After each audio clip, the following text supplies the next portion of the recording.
golaha deegaanka degmada Laascaanood ayaa saanka ansixiyay miisaaniyad sanadeedkoodii iyo waliba taariifada guud ee degmada Laascaanood warayna waxa ka hadlay maayarka degmada Laascaanood Cabdicasiis Xuseen Taarwale.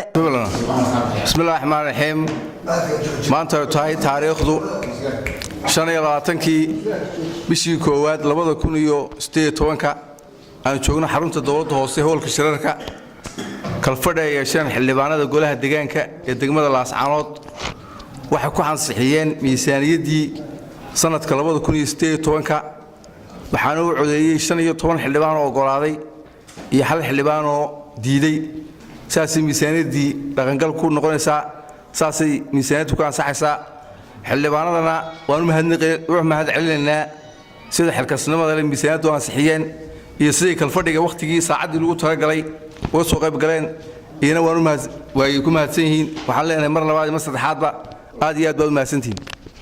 waxaa iyaguna ka hadlay qaar ka mid ah xildhibaanada golaha deegaanka ee degmada Laascaanood oo sheegay in miisaaniyad sanadeedkii iyo taariifadii guud ee degmada Laascaanoodba ay ansixiyeen saaka.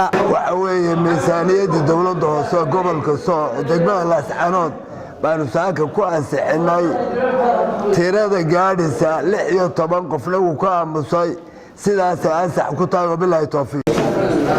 maanta oo tahay 25 bishii koowaad 2018 waxaan ansixinay miisaaniyadda 2018 waxaan ku ansixinay 15 xildhibaan halka hal xildhibaanna u diiday miisaaniyadduna sidaas ay dhaqangal ku tahay taariifadana iyadana waa ansixinay laga qaadayo ganacsatada cashuurta.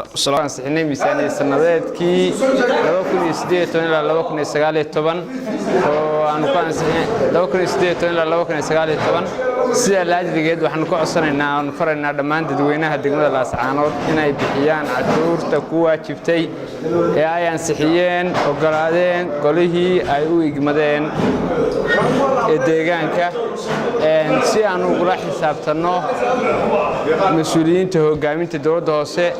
Barqad Cumar Axmed warbaahinta qaranka Jamhuuriyadda Soomaaliland Laascaanood.